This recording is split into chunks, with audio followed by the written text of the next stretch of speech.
Electric Cafe.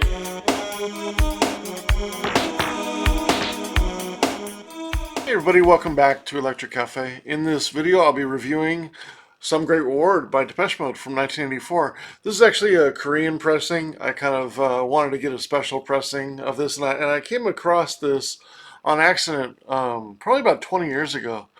And so I sold my American version and stuff like that, and kept this one because it's a little bit more different. I mean, there's not too many albums that I have where I can say I have the Korean pressing, but this is one of them. Hope you guys are having a really good holidays. I got this present for Christmas. I'm sure you guys have seen these online where they have these like cassette mugs, and they have all the albums on the cassette. I think they also do like some. I think it's out of California. They also do like lampshades with the cassettes on them. And this is really cool, and I'm really happy I got this. But when you look at the albums, it says Three Imaginary Boys, and then it has 17 Seconds, and then it has Faith, and then Pornography, and then the top. Wait. What about this? What about Japanese Whispers? The disrespect for Japanese Whispers that has continued to happen is upsetting me. Japanese Whispers is a great album. This deserves to be an album. This deserves to be listed as a Cure album just because it collects singles. I remember there was quite a few years where Staring at the Sea was considered an album, and it was just greatest hits. Like, let's not disrespect Japanese Whispers. This is a great album. Anyways, so this is the fifth time I've reviewed Depeche Mode on this channel. I'm kind of skipping around a lot. I started with, I think it was Songs of Faith and Devotion. I gave that a 74, right in the middle of very good and excellent. Then I went to Exciter, I think it was, or actually I went to Black Celebration, and I gave that an 88. One of their best albums, no doubt.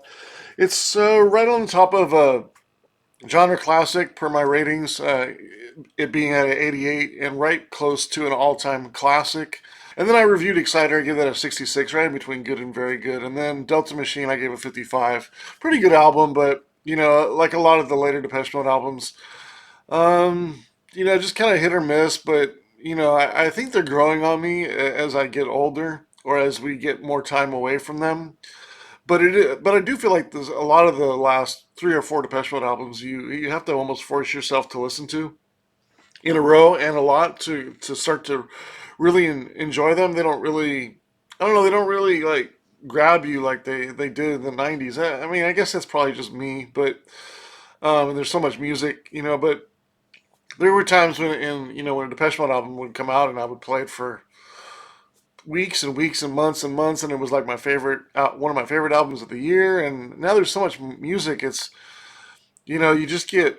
I think it's like electronic music in general. There's so many subgenres, and there's so many.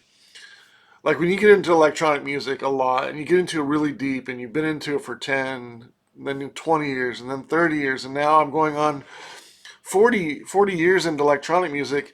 Like I'm so into such a niche. Like I appreciate a lot of different music. Don't get me wrong, and I like a lot of different music. And I think you'll see from my videos that I do and who I review. I review all kinds of music that I really like. I'm not going to like Van Halen and Iron Maiden and John Cougar Mellencamp or stuff. I'm not going like I'm staying like in the music that I really like, unless somebody requests something that's maybe a little bit outside of what I would normally listen to. But I think I'm pretty well rounded. But as far as like what I really want to listen to or what really wows me is you get years and years into electronic music, it just becomes a little bit more and more exact, and more. You're trying to find somebody who's really on that where you think that style of music is going. Maybe like I'm really into darkwave a lot the last few years. I think that's one of the better electronic genres that's kind of blending electronic and sort of like a rock performance at least, where they can at least play live and things like that. And there's a darker atmosphere, but there's also some electro in there and a little bit of techno in there, but it definitely has like a new wave sound. But there's also like a goth rock sound in there as well. So it's a really exciting sort of electronic blend of goth rock or of just of darker rock like Susie and the Banshees, but just more electronic and more maybe more theatrical or darker or more again just more electronic. And so I really like that genre for example. And but when you really get into that genre, you feel like you can find what you find what you really like and what's really moving you, but not everything in that genre is going to move you. And I guess when you get into that to such an extent on one particular genre, and I do that with a lot of different genres because I like a lot of different genres. But then you listen to something that's sort of, I wouldn't say popular in a certain style, but it maybe is not pushing the envelope as much. Like it kind of feels kind of, I don't know, it just doesn't feel as exciting. Maybe it doesn't. And it's strange because, David Gahan's a voice I've been listening for 40 years. Martin, I've been listening to his music for 40 years, like his songwriting. And I do feel like they're above average on as far as like Martin Gore's, the gear that he plays on and the sounds that they play. I think they're far above average. And I think the Depeche Mode albums are well produced. Is not great produced, but I think they're well produced. But after a few albums that were a little loud, like Playing the Angel was mastered way too loud, and Sounds of the Universe was a little bit loud as well. But into once they got into Delta Machine and especially the last album, I think they're sounding really well as far as like after doing a few albums just themselves, like it's really. I think they sound really good, but they don't really excite me, or they don't really kind of dig into me like for wanting to play them continuously a lot. And I really thought a lot of Ghosts Again, for example, which was a single, probably one of the stronger singles they've had in a long time. I really liked Where's the Revolution, even though I wasn't really in tune with the message of it, or really the theme of it.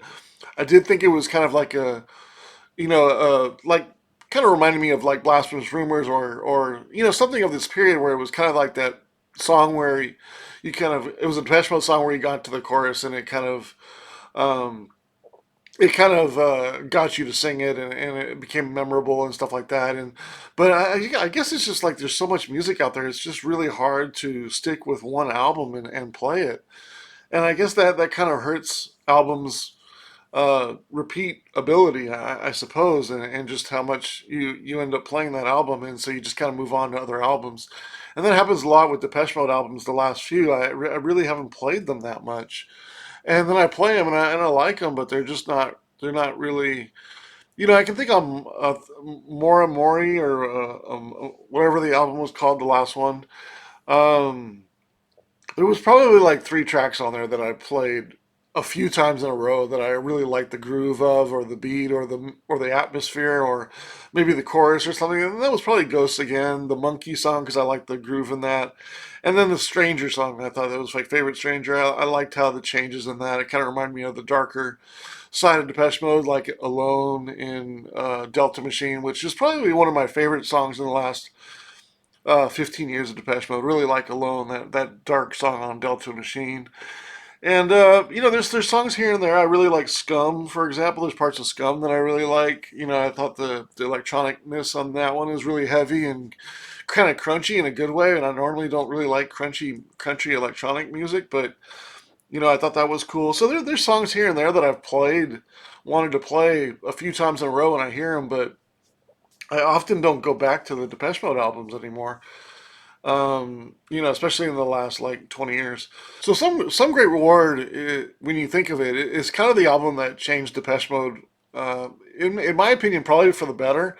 Um, they were really starting to play with emulators in this period. I think they got emulators probably in like 83, 84, and so maybe they were featured on Construction Time again in '83, but really they kind of came out a little bit more in this one, and certainly there's a more of a, I wouldn't say a sort of a perverse, but there's certainly like a more darker, maybe more sensual side in Some Great Reward than previously on Everything Counts, where Everything Counts sounds like a little bit like a more poppy album, but there's certainly some more I wouldn't say experimental moments in there, but there's some depth in there. Where Some Great Reward, I feel like, is kind of blending a little bit more, them going into the darker side, but it also still has some of their pop structures in there. But when you look at some of the songs on this particular album, they're definitely more. Uh, I don't even know if I would say cinematic, but maybe a little bit more exploratory or in depth. Like when you think of like Blasphemous Rumors or It Doesn't Matter, which is a pretty sprawling track for a Martin Gore song. A lot of Martin Gore songs are pretty short, pretty straight to the point. Maybe a little bit minimal in there and some kind of melody, and then it just kind of ends or something like that after a few verses. And sometimes they don't really go anywhere, particularly like Martin Gore songs. But then there's some, obviously Somebody and Home and Question of Lust, which are big sounding Martin songs, Martin sung songs.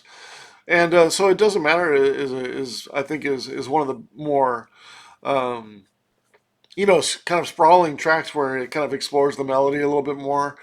And the album starts out with Something to Do. It's actually one of their probably the hardest sounding beats at the time. Probably when they first heard it or people first heard it. I mean, it could be almost on the side of like a light industrial or light EBM. It's a fairly heavy beat, and it's strange that they don't.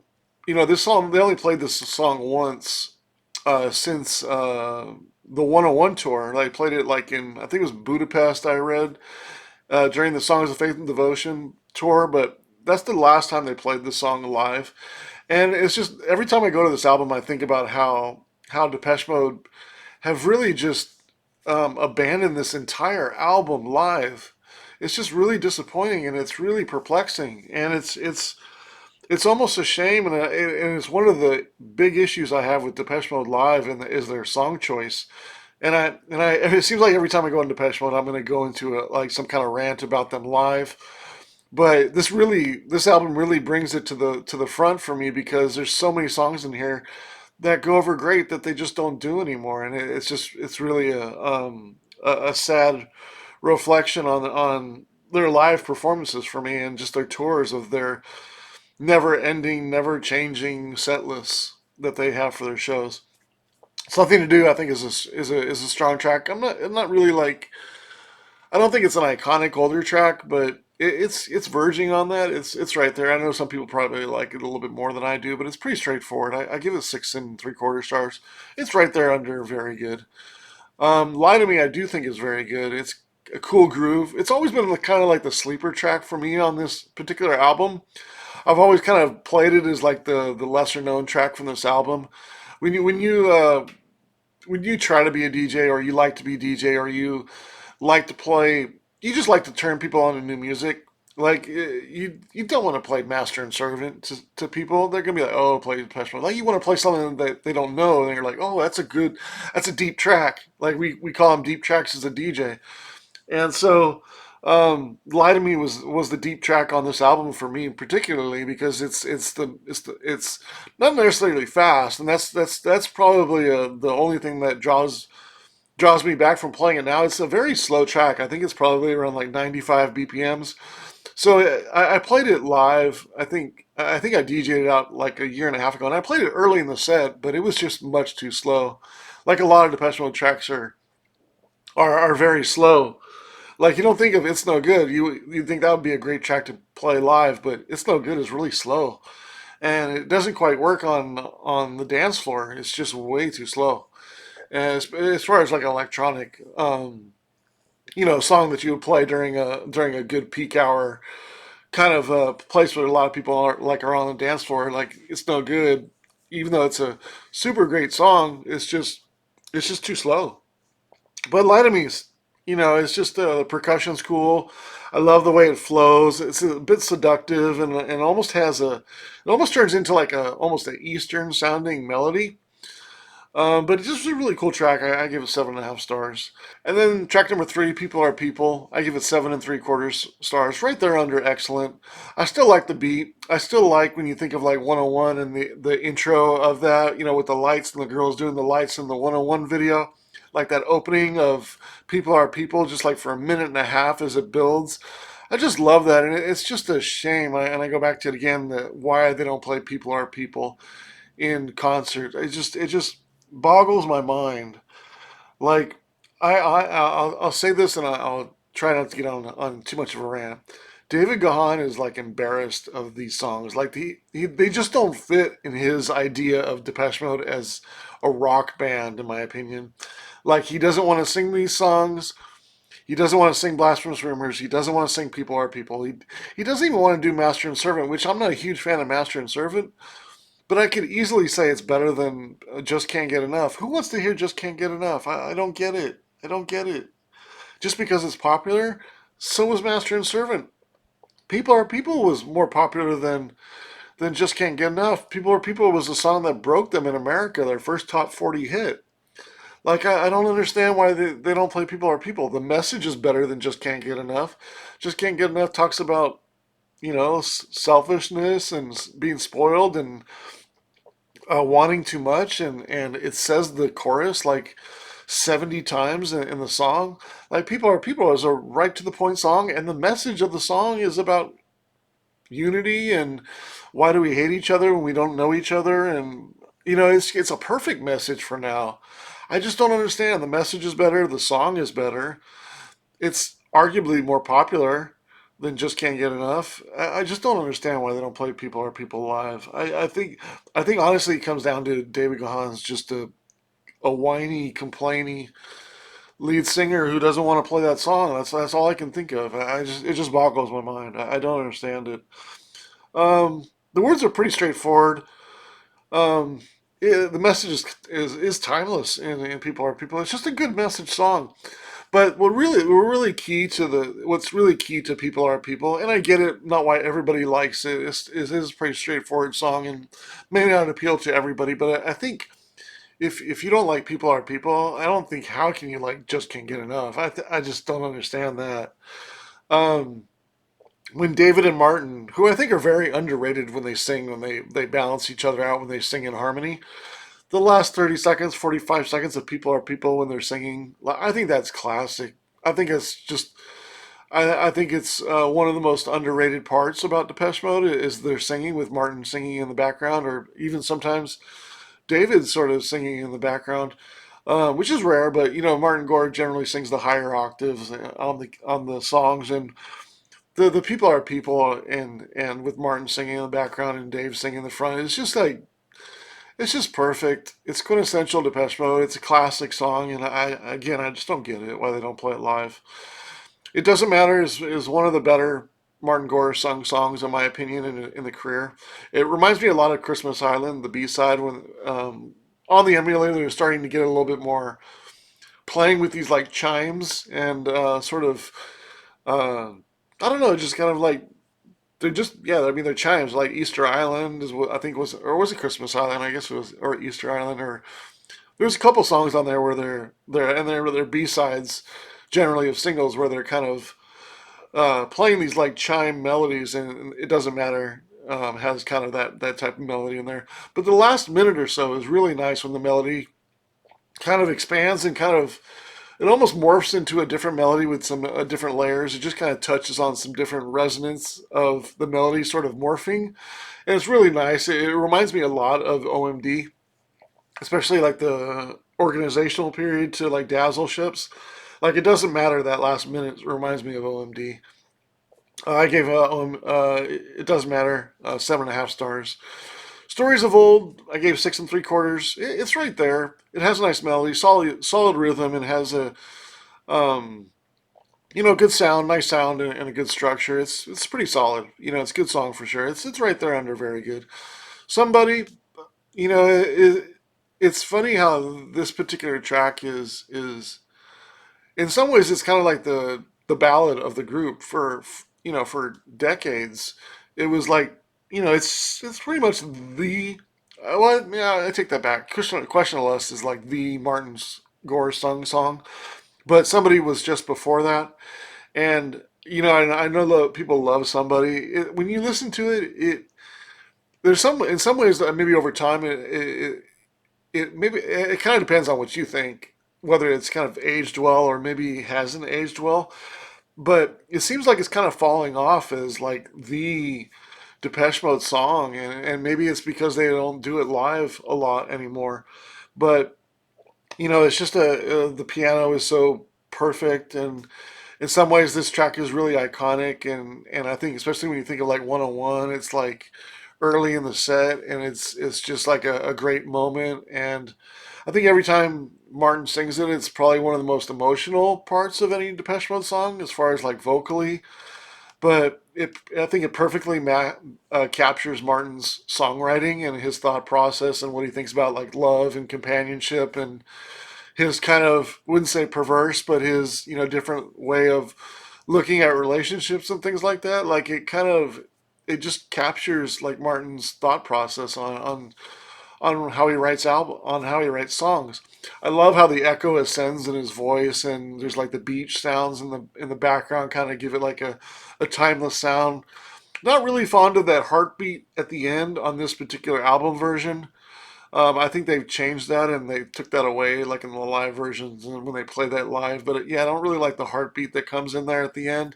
It does kind of fade out fairly quickly, but I think it's a little distracting and maybe a little bit, I don't know, I wouldn't say hokey, but I think it's kind of or sticky, but it's not really.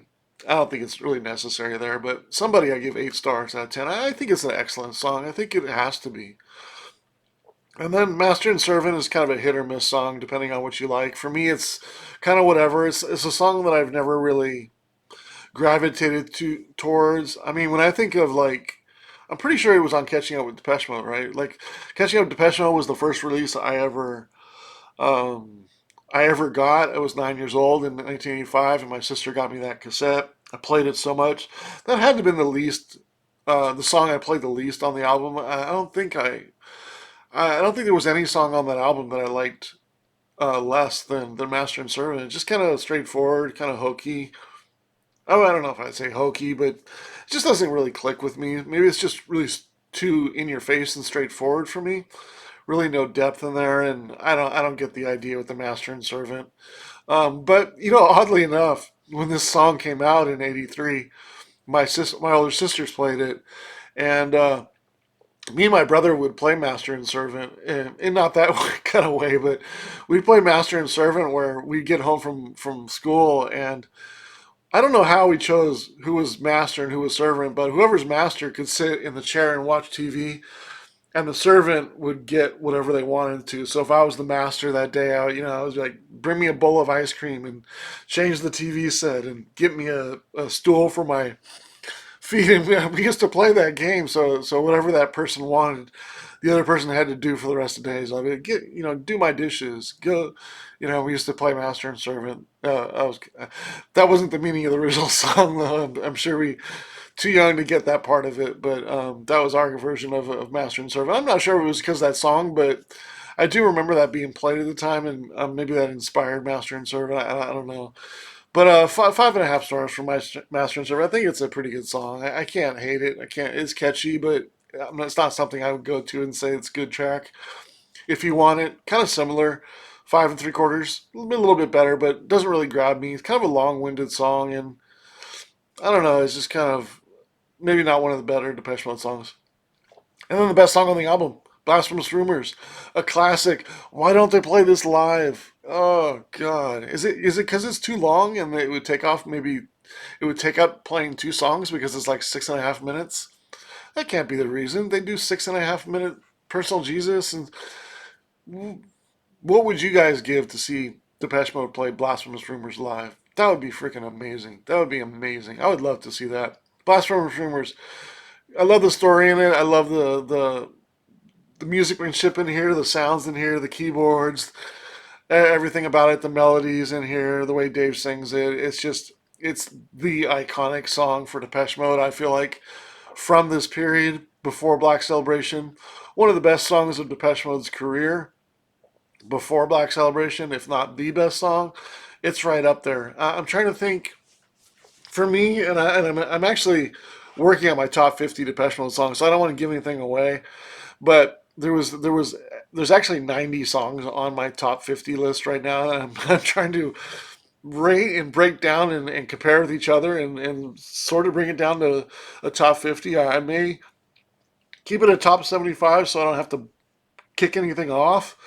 But as of right now, Blasphemous Rumors and Shake the Disease are the best Depeche Mode songs before Black Celebration. And I don't think anybody can argue with Shake the Disease being a fantastic song. Blasphemous Rumors is right there. And I both have them at 9.5 out of 10. Just excellent songs. I don't know why I'm not giving it a 10. Um, but it's right there. I mean, what's the difference between 9.5 and 10? I just feel like, I don't know, maybe it's a song that just doesn't pop up as much. I think there is an element to wanting to play it a lot in a row. And while it is a great song, it's not necessarily a song I would play over and over and over and over and over, like I would like maybe like Enjoy the Silence or World in My Eyes or It's No Good, right? Or Stripped. Like Stripped, I could play all day. That's obviously without. I don't want to give anything away, but that's my favorite Depeche Mode song of all time, Stripped. But yeah, Blasphemous Rumors is awesome. Yeah, so really strong album. It's comes in at 72 out of 100, 65 stars divided by 9 tracks. It's right at a 72. Really strong album. It's just I think it's just a kind of I think a lot of people who really like this album will probably like it a little bit more than me because maybe you'll like Master and Servant a little bit more than me. Maybe Something to Do you'll like a little bit more than me. Maybe If You Want you'll like something more than me, a little bit more than me. I think the rest of the songs. I know there's some people out there that think Stories of Old is kind of an underrated Sun in the Rainfall type of album, type of song on an album where it's just highly underrated. For me, it's kind of it's good, but it's not quite very good. But those might be the differences. Those 4 tracks on whether you think the album is even better than I do. But I got on the low side of very good. I think it's a strong album. 72, right under Songs of Faith and Devotion. 70, which I had a 74. Yeah. Curious to know your thoughts. If you'd like to rate it below with me, rate the songs, feel free to. I'd love to see your thoughts on this album. If there's something you'd like me to review, my email's down below. Just send me a message. I'd love to know what you would like me to hear for a future video. All right, thanks so much for your time, and we'll see you on the next video.